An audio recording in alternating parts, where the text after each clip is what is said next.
കേരള രാഷ്ട്രീയത്തിനെ സന്ദേശത്തിനെ മുൻനിർത്തി കാണേണ്ട കാര്യമില്ല. സന്ദേശം എന്നുള്ള സിനിമ എടുത്തതിനേക്കാൾ ഒരു ഇഞ്ച് പോലും സന്ദേശത്തിൻ്റെ അവസ്ഥയിൽ നിന്ന് കേരളം മാറിയിട്ടില്ല.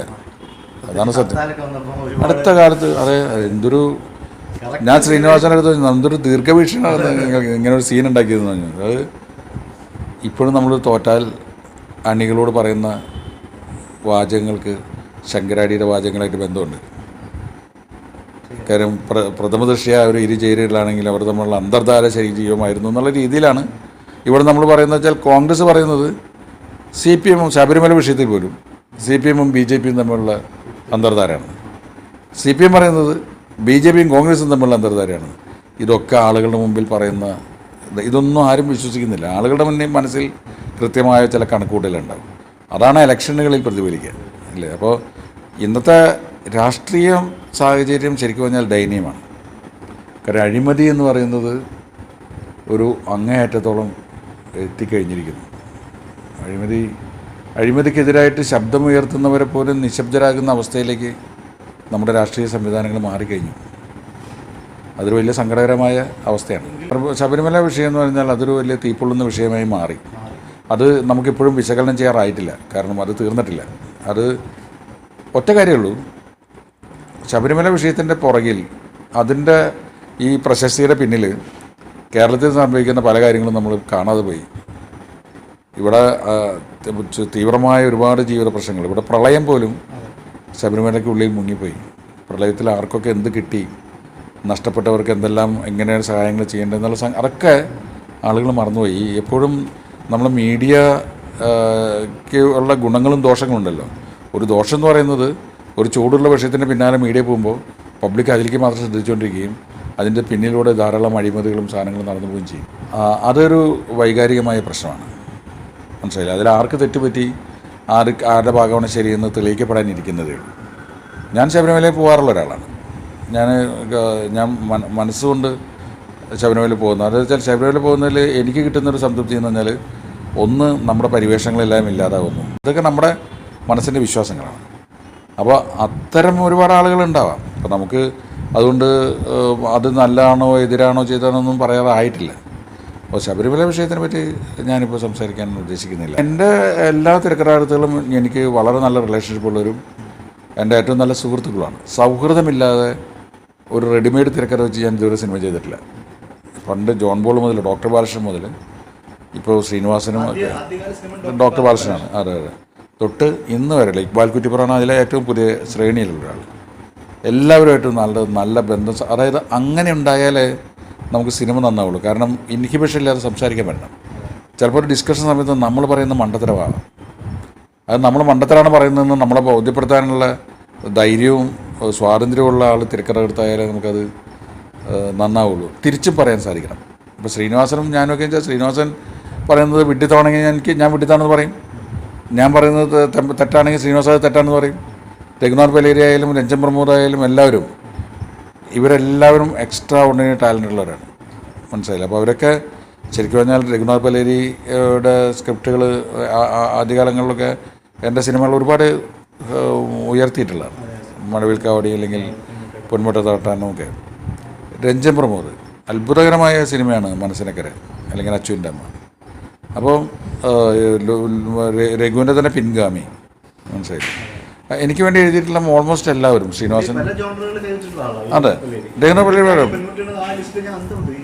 പിൻഗാമിയും വാനപ്രസ്ഥം അതെ പിറവി അടക്കം ഉണ്ട്. അല്ല രഘു ഭയങ്കര കാലിബറുള്ള ഒരു റൈറ്ററാണ്. അപ്പം അങ്ങനെയുള്ള ആളുകളായിട്ട് മാത്രമേ ഞാൻ അസോസിയേറ്റ് ചെയ്തിട്ടുള്ളൂ. ലോഹിദാസ്. അപ്പോൾ അവരൊക്കെ ആയിട്ട് നമ്മളൊരു സൗഹൃദം ഉണ്ടാക്കിയിട്ട് ഇവരെല്ലാവരും നല്ലോണം വായിക്കുന്നവരും ചിന്തിക്കുന്നവരാണ്. അല്ലാതെ ബുദ്ധിശൂന്യത ആയിട്ട് നമുക്ക് ഇന്ന് തൊട്ട് തിരക്കഥ ജോലിക്ക് പ്രവേശിക്കാമെന്ന് പറയുന്ന ആൾക്കാരായിട്ട് ഞാൻ വർക്ക് ചെയ്തിട്ടില്ല. ഇപ്പോൾ ബെന്നി പി നാരായണപുരം പോലും ആ സിനിമ ഞാൻ വിചാരിച്ച അത്ര സക്സസ് ആയിട്ടില്ലെങ്കിലും ബെന്നി ഒരു നാടകൃത്താണ്. അപ്പോൾ അങ്ങനെയുള്ള ടാലൻ്റുള്ള ആളുകളെ ആണ് ഞാൻ അസോസിയേറ്റ് ചെയ്യാറുള്ളത്. അപ്പോൾ അതിൽ ഏറ്റവും കൂടുതൽ എനിക്ക് സൗഹൃദം അല്ലെങ്കിൽ സ്വാതന്ത്ര്യമുള്ളത് ശ്രീനിവാസനോടായതുകൊണ്ടാണ്. അതുപോലെ തന്നെ ഇപ്പോൾ ഇക്ബാൽ കുറ്റിപ്പുറത്തിനോട് എനിക്ക് എന്തും പറയാവുന്ന. ഇപ്പോൾ ഇന്ത്യൻ പ്രണയകഥയിൽ അയ്മന സിദ്ധാർത്ഥനെ പുള്ളി സൃഷ്ടിച്ചപ്പോൾ തന്നെ പുള്ളി എൻ്റെ ഏറ്റവും അടുത്ത സുഹൃത്തായി മാറി. രഞ്ജൻ പ്രമോദ് ഒരു പ്രത്യേക ക്യാരക്ടറാണ്. അവന് കുറേ വാശികളും കുറേ നിർബന്ധങ്ങളൊക്കെ ഉള്ള ഒരാളാണ്. പക്ഷേ വളരെ ടാലൻ്റുള്ള റൈറ്ററാണ്. മനസ്സിലായില്ല. ഇപ്പോൾ നല്ല ഡ്രമാറ്റിക് സീൻ. ഇപ്പോൾ നമുക്കറിയാം മനസ്സിനക്കരെ എന്നുള്ള സിനിമയുടെ ജീവൻ എന്ന് പറയുന്നത് ആ അമ്മ സ്വന്തം വീട് ലേലം ചെയ്യുന്നതാണ് ലാസ്റ്റ്. അത് എൻ. പ്രമോദ് ഉണ്ടാക്കിയ സീനാണ്. അപ്പോൾ അതൊക്കെ വലിയ അച്ഛൻ്റെ അമ്മയില അതന്നെ അതൊക്കെ രഞ്ജൻ. അപ്പം ഞാനതിൻ്റെ കൂടെ സപ്പോർട്ട് ചെയ്യാനുണ്ടാവുകയും അല്ലെങ്കിൽ അവരെ വഴിയിലൂടെ ഇങ്ങനെ ഇതാണ് കറക്റ്റ് റൂട്ടിൽ നിന്ന് തെളിയിക്കാനുണ്ടാവുകയും ചെയ്യാന്നല്ലാതെ ബാക്കി അവർ ഡ്രൈവ് ചെയ്യുന്നു, ഞാൻ കൂടെ ഇരിക്കുന്നു, അത്രേ ഉള്ളൂ. പിൻഗാമി റിലീസ് ചെയ്തതിനൊക്കെ കൂടുതൽ ശ്രദ്ധിക്കപ്പെട്ടത് പിന്നീടാണ്. വിശ്വസിക്കില്ല. ഇപ്പോഴാണ് ഏറ്റവും കൂടുതൽ ആൾക്കാർ പിൻഗാമിയുടെ ഒരു ഗുണങ്ങൾ മനസ്സിലാക്കി പറയുന്നത്. അർത്ഥമായാലും ഇതൊക്കെ ആക്ഷൻ ഓറിയൻറ്റഡ് സിനിമകളാണെങ്കിൽ അതിൽ ആക്ഷനൊക്കെ വളരെ കുറവാണ്. ഒരു ആക്ഷൻ മൂഡാണ് അതിലുള്ളത്. അതിലും പച്ചയായ ജീവിതങ്ങളുണ്ട്, ഹ്യൂമറുണ്ട്. പക്ഷേ അതിന് വേറൊരു അത്തരം സബ്ജക്റ്റുകൾ എന്നെ ആകർഷിക്കുന്ന സബ്ജക്റ്റുകൾ വന്നാൽ ഞാൻ ഇനിയും ചെയ്യും. അല്ലാതെ അത് ആവശ്യമില്ലാത്തതുകൊണ്ടൊന്നുമല്ല. അതുപോലെ എന്നെ എക്സൈറ്റ് ചെയ്യിപ്പിക്കുന്ന ഒരു സബ്ജക്റ്റാണ് ഇനി കിട്ടുന്നതെങ്കിൽ ഞാൻ തീർച്ചയായിട്ടും അത് ചെയ്യും. ഞാൻ സംവിധാനം ചെയ്യാൻ തുടങ്ങുമ്പോൾ ഉണ്ടായിരുന്ന വെല്ലുവിളി തന്നെ എപ്പോഴും ഉള്ളൂ. ഓഡിയൻസിന് ഇഷ്ടപ്പെടണം, ഈ സിനിമ പ്രേക്ഷകൻ്റെ മുമ്പിൽ ജയിക്കണം, പ്രൊഡ്യൂസർക്ക് അയാൾ മുടക്കുന്നതിനേക്കാൾ കൂടുതൽ കാശ് കിട്ടാൻ സാധിക്കണം. അതിനപ്പുറത്ത് വേറെ യാതൊരു വെല്ലുവിളിയില്ല. ഇപ്പോൾ ആക്ടേഴ്സ് ആയാലും ബാക്കിയുള്ള ആൾക്കാരുടെ സഹകരണമായാലും ഒന്നും അത് തന്നെ ബാധിക്കുന്ന പ്രശ്നങ്ങളില്ല. വെല്ലുവിളിയൊക്കെ മറ്റുള്ളവർക്ക് ഉണ്ടാവാം. എൻ്റെ വെല്ലുവിളി ഇത്രയേ ഉള്ളൂ, പ്രേക്ഷകന് ഇഷ്ടപ്പെടുന്ന രീതിയിൽ ആ സിനിമ വരണം എന്നുള്ളതാണ് വെല്ലുവിളി. അതിൻ്റെ അപ്പുറത്തൊന്നുമില്ല. ഉണ്ട്. അത് ഞാൻ പറഞ്ഞപ്പോൾ വെല്ലുവിളി ആളുകൾ വെച്ചാൽ ബാക്കി വിജയിക്കുന്ന മറ്റു സിനിമകളുടെ ഒരു പാറ്റേൺ കണ്ടിട്ട് നമ്മൾ ഞാൻ അങ്ങനെയൊന്നും കണ്ടിട്ടില്ല. അതൊക്കെ എനിക്കിഷ്ടമാണ്. പക്ഷെ ഞാൻ എൻ്റെ വഴി കൂടെ സഞ്ചരിച്ചുകൊണ്ടിരിക്കുന്നു. പണ്ടാരോ പറഞ്ഞിട്ടില്ലേ, ഒരു എന്താണ് സേഫായിട്ടുള്ള റൂട്ടിൽ കൂടെ ബസ് ഓടിക്കുന്ന ഒരു ഡ്രൈവറാണ് ഞാനെന്ന് പറഞ്ഞില്ലേ. എനിക്ക് അങ്ങനെ ഓടിക്കാനാണ് ഇഷ്ടം. ഷാൻ ഭയങ്കര ബ്രില്യൻ്റ്. ഈ സിനിമ കണ്ടവർക്ക് അറിയാലോ, ഈ സിനിമയുടെ മൂഡിനനുസരിച്ച് ഓരോ സിനിമയുടെയും മൂഡിനനുസരിച്ച സംഗീത സംവിധായകരാണ് ഞാൻ വയ്ക്കാറുള്ളത്.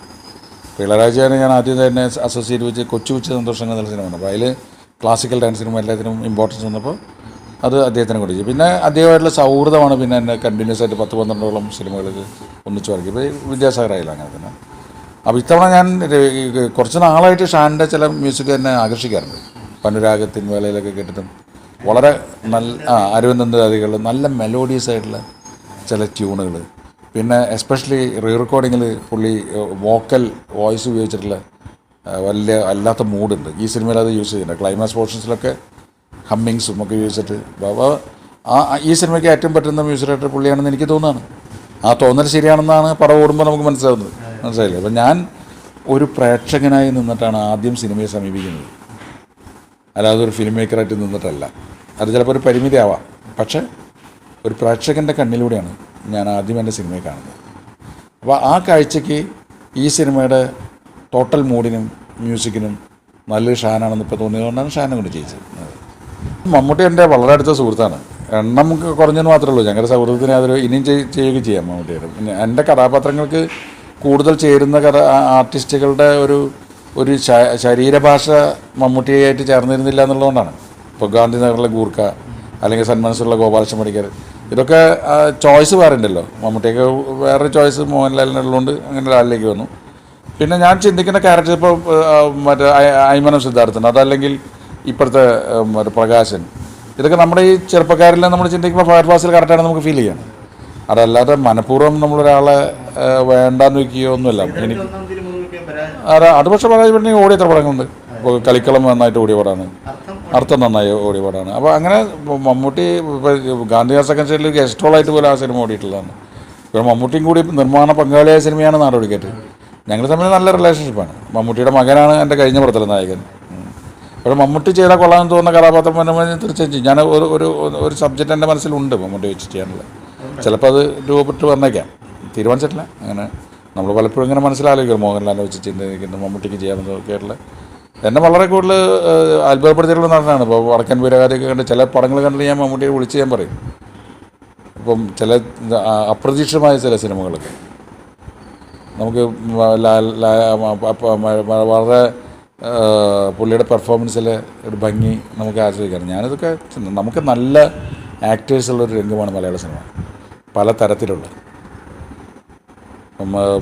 മമ്മൂട്ടിയുടെ ഡയലോഗ് പ്രസൻറ്റേഷനൊക്കെ ചില സമയങ്ങളിലൊക്കെ നല്ല ചില സിനിമകളിൽ ഇപ്പോൾ ഈ എന്താണ് പഴയ സിനിമ ഇപ്പോൾ മണിവത്തൂരിൽ 1000 ശിവരാത്രി എന്നുള്ള സിനിമയിലൊക്കെ മമ്മൂട്ടിയുടെ ഡയലോഗ് പ്രസൻറ്റേഷൻ അതൊക്കെ വല്ലാത്ത മോഡലേഷനാണ് അത്. അപ്പോൾ ഈ നമുക്ക് ഒരു സിനിമ മോശമായാൽ ഒരാളെ നമുക്കങ്ങനെ പറയുന്ന പോലെ അല്ല, ഇവരൊക്കെ ടാലൻറ്റഡ് ആയുള്ള ആൾക്കാരാണ്. എൻ്റെ അടുത്ത് പണ്ട് മണിരത്നം ഒരിക്കൽ സ്വകാര്യ സംഭാഷണത്തിൽ പറഞ്ഞിട്ടുണ്ട്, ഇന്ത്യയിൽ ഏറ്റവും നല്ല ആക്ടേഴ്സ് ഉള്ളത് മലയാളത്തിലാണ്. എഴുത്ത് മാത്രം ജോലിയായിട്ടുള്ള ആൾക്കാർ ഇപ്പോൾ കുറഞ്ഞു എന്ന് മാത്രമേ ഉള്ളൂ. പണ്ട് തോപ്പിൽ ബാസി അല്ലെങ്കിൽ എസ്.എൽ. സദാനന്ദൻ, എം.ടി. വാസു നായർ എന്ന് പറഞ്ഞിട്ട് സ്ക്രിപ്റ്റ് എഴുത്ത് മാത്രം ജോൺ പോൾ, ടി ദാമോദരൻ, അങ്ങനെ സ്ക്രിപ്റ്റ് എഴുത്ത് മാത്രം ഉണ്ടായിരുന്ന ഒരുപാട് പ്രതിഭകൾ ഉണ്ടായിരുന്നു. അത്തരം ആളുകൾ ഇപ്പോൾ അധികമില്ല. പക്ഷേ ഇപ്പോൾ എനിക്ക് തോന്നുന്നു അതിനേക്കാൾ ബെറ്ററായിട്ട് വെച്ചാൽ സ്വന്തം സിനിമകൾ സ്വയം എഴുതി ചെയ്യുന്ന നല്ല മുടുക്കന്മാരുണ്ടല്ലോ. ഇപ്പോൾ പുതിയ തലമുറയിലെ ശ്യാം പുഷ്കറിനൊക്കെ നല്ല ഉഗ്രൻ റൈറ്ററല്ലേ, നല്ല റൈറ്റേഴ്സാണ്. പിന്നെ നല്ല നല്ല ഡയറക്ടേഴ്സ്, ഇപ്പം നവീൻ ഭാസ്കർ നല്ല റൈറ്ററാണ്. പിന്നെ ഇപ്പോൾ സ്വന്തം സ്ക്രിപ്റ്റുകൾ എഴുതുന്ന ആളുകളും, ഇപ്പോൾ സക്കറിയ അവൻ്റെ സ്വന്തം തിരക്കഥ നല്ല റൈറ്ററാണ്. അപ്പോൾ നമുക്ക് പലപ്പോഴും നല്ല റൈറ്റേഴ്സ്, ചില ഡയറക്ടർമാർ തന്നെ നന്നായിട്ട് എഴുതുന്നുണ്ട്. അപ്പോൾ നമ്മുടെ ബ്ലെസ്സി എഴുതിയിട്ടുള്ളപ്പോൾ കാഴ്ചയൊക്കെ നല്ല രസമുള്ള സിനിമകൾ. അപ്പോൾ റൈറ്റർ ഡയറക്ടർ എന്ന് പറയുന്നത് നമുക്ക് ചേരുന്ന ആൾക്കാരായിട്ട് അസോസിയേറ്റ് ചെയ്യാൻ സാധിക്കുന്നത് മാത്രമേ ഉള്ളൂ. അല്ലാണ്ട് നമുക്ക് നല്ല റൈറ്റേഴ്സ് ഇല്ല എന്ന് പരാതി പറയുന്നത് ഒരു തിരക്കഥ എഴുതുന്ന ഒരു ജോലിയായിട്ട് ഇരിക്കുന്ന ആൾക്കാർ കുറവാണ്. പണ്ടങ്ങനെ അല്ലായിരുന്നു.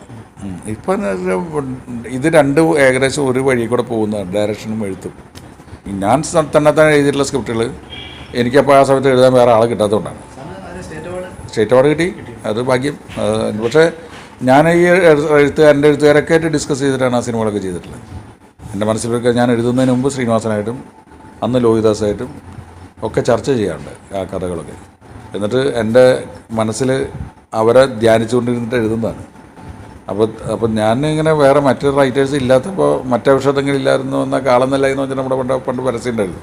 അതുപോലെ മറ്റു റൈറ്റേഴ്സ് ഇല്ലെങ്കിൽ നമുക്ക് സിനിമ എടുക്കണമെങ്കിൽ തന്നെ എഴുതിയിട്ട് വന്നാൽ എഴുതാമെന്നല്ലാതെ. അപ്പോൾ അത് ചിലപ്പോൾ നന്നായി. ഇപ്പോൾ രസതന്ത്രമാണ് ആദ്യം തന്നെ, അത് വളരെ ഹിറ്റായി. പിന്നെ വിനോദയാത്ര അത് ഹിറ്റാവുകയും അതിന് അവാർഡ് കിട്ടുകയും ചെയ്തു. അപ്പോൾ എന്ന് വെച്ചിട്ട് എൻ്റെ സ്ക്രിപ്റ്റുകൾ ഞാൻ തന്നെ എഴുതുന്നു പറഞ്ഞാൽ എനിക്കൊരു പ്രകാശനം ഉണ്ടാക്കാൻ പറ്റില്ല, മനസ്സിലായില്ലേ? ജോൺ മോൻ്റെ സുവിശേഷങ്ങൾ ഉണ്ടാക്കാൻ പറ്റില്ല, ഇന്ത്യൻ പ്രണയം ഉണ്ടാക്കാൻ പറ്റില്ല. ഇതിലൊക്കെ ഈ റൈറ്റേഴ്സിൻ്റെ കോൺട്രിബ്യൂഷൻ കൂടിയുണ്ട്. അപ്പോൾ അതുകൊണ്ട് അതാണ് എനിക്ക് എപ്പോഴും റൈറ്റർ കൂടി ഉണ്ടാവുന്നതാണ് എനിക്കിഷ്ടം. എൻ്റെ സിനിമയിൽ അഭിനയിക്കുന്ന ടാലൻറ്റഡ് ആയിട്ടുള്ള എല്ലാ ആക്ടേഴ്സിനോടും, അതിപ്പോൾ ശങ്കരാടി മുതൽ ഇന്നസെൻ്റ് മുതൽ പുതിയ സിനിമയിലെ ദേവിക വരെ നമുക്ക് പേഴ്സണലി ഇഷ്ടമുള്ള ആൾക്കാരാണ്. അപ്പോൾ സ്വാഭാവികമായിട്ടും അവർക്ക് പറ്റുന്ന കഥാപാത്രം ഉണ്ടെങ്കിൽ നമ്മൾ അവരെ ഉൾപ്പെടുത്താൻ നോക്കും. അതുകൊണ്ടാണ് ഒരു സ്ഥിരം നാടകവേദി പോലെ എൻ്റെ പടത്തിൽ സ്ഥിരമായിട്ട് കുറേ ആൾക്കാർ, ഒടുവിലടക്കം മാമുക്കായിനെ ഈ പടത്തിൽ ഉൾപ്പെടുത്താൻ പറ്റില്ല. എനിക്ക് വലിയ സങ്കടമാണ്. മാമുവിനൊക്കെ ഇല്ലാതെ സിനിമ ചെയ്യാൻ ശരിക്കും എനിക്ക്. പക്ഷേ ഇതിലൊരു ക്യാരക്ടർ മാമുക്കയ്ക്ക് കൊടുക്കാനില്ല. ഇന്നസെൻ്റ്, നെടുപിടി വീണു, ഇതൊക്കെ എനിക്ക് ഇഷ്ടമുള്ള ആൾക്കാരാണ് അവരെ. പക്ഷേ എല്ലാവരും കൂടി ഒരു സിനിമയിൽ ഉൾപ്പെടുത്താൻ പറ്റില്ലല്ലോ. നമുക്ക് മറ്റേ അന്യഭാഷകളിൽ മാത്രം ബ്രഹ്മാണ്ഡ സിനിമകൾ കണ്ടാൽ പോരല്ലോ. കേരളത്തിൽ വരട്ടെ, അതൊന്നും തെറ്റൊന്നുമില്ല. അതൊക്കെ കാലഘട്ടത്തിൻ്റെ ആവശ്യങ്ങളാണ്. എന്ന് വെച്ച് നാളെ ഒരു ബ്രഹ്മാണ്ഡ സിനിമ എടുത്തേക്കാന്ന് വിചാരിച്ച് നമ്മൾ ചാടണ്ടെന്ന് മാത്രമേ ഉള്ളൂ. ബ്രഹ്മാണ്ഡ സിനിമകൾ വരട്ടെ, കാണാൻ രസമല്ലേ. പബ്ലിസിറ്റിയും യാഥാർത്ഥ്യം ചിലപ്പോൾ രണ്ടും രണ്ടാവാം, മനസ്സിലായില്ലേ? അത്തരം പബ്ലിസിറ്റിയിലൊന്നും ആളുകൾ അങ്ങനെ വീഴുമെന്ന് എനിക്ക് തോന്നുന്നില്ല. അറിഞ്ഞൂടാ. അപ്പോൾ കാര്യം വെച്ചാൽ 100 കോടി ക്ലബ്ബ്, 200 കോടി ക്ലബ്ബ് എന്നൊക്കെ ഹിന്ദിയിലൊക്കെ ആൾക്കാർ പറഞ്ഞു കേട്ടിട്ടുള്ള, എനിക്കതിനെ അറിഞ്ഞൂടാ കേട്ടോ. കാര്യം ഞാൻ എന്തായാലും 100 കോടി ക്ലബ്ബിലേക്കൊന്നും എൻ്റെ സിനിമകൾ പോയിട്ടില്ല. ഇനി പ്രകാശം പോകുമെന്ന് എനിക്ക് അറിഞ്ഞൂടാ. പക്ഷേ അതിലൊന്നും വലിയ അർത്ഥമുണ്ടെന്ന് എനിക്ക് തോന്നുന്നില്ല. അത് ഞാൻ അത്ര ക്ലബ്ബൊന്നും നോക്കുന്നില്ല. എൻ്റെ നിർമ്മാതാവിന് മുടക്കേക്കാൾ കൂടുതൽ കാശ് കിട്ടിയിട്ടുണ്ട്, അതിനൊക്കെ അവർ സേഫാണ്. അതിനപ്പുറത്ത് ബാക്കിയുള്ളതിനെ പറ്റി എനിക്ക് അറിഞ്ഞൂടാ. നമുക്ക് അറിയാത്ത കാര്യങ്ങളെ പറ്റി പ്രതികരിച്ചിട്ട് കാര്യമില്ല. സോഷ്യൽ മീഡിയ ഉണ്ടാവട്ടെ. അതൊക്കെ ഇപ്പോൾ ഈ പറഞ്ഞ പോലെ ഏറ്റവും കൂടുതൽ ആളുകൾ യൂസ് ചെയ്യുന്നൊരു മീഡിയ ആയതുകൊണ്ട് നമുക്കതിനെ നിഷേധിക്കേണ്ട കാര്യമൊന്നുമില്ല സോഷ്യൽ മീഡിയ. പക്ഷേ സോഷ്യൽ മീഡിയ മാത്രമാണ് അവസാനമാക്കുന്നത് നമുക്ക് പറയാൻ പറ്റില്ല. കാരണം അത് ഉപയോഗിക്കാത്ത ധാരാളം ആൾക്കാർ കേരളത്തിലുണ്ടല്ലോ. പിന്നെ സോഷ്യൽ മീഡിയ ഒരു ലിമിറ്റ് വരെ നമുക്ക് കമ്മ്യൂണിക്കേറ്റ് ചെയ്യാനായിട്ട് നല്ലതായിരിക്കാം. ഞാനതിൽ കൂടുതൽ തല വെച്ച് കൊടുക്കുന്ന ഒരാളല്ല. ഞാനങ്ങനെ വളരെ കൂടുതൽ ഫേസ്ബുക്കൊക്കെ ഫോളോ ചെയ്യുന്ന ഒരാളൊന്നുമല്ല. എനിക്കൊരു പേജുണ്ട്. ചില സമയത്ത് എന്തെങ്കിലും ഞാൻ അതിൽ പോസ്റ്റ് ചെയ്യും എന്നല്ലാതെ എപ്പോഴും അതിൽ കിടന്ന് തല്ലുകൂടുന്ന വിഭാഗത്തിൽ ഞാനില്ല.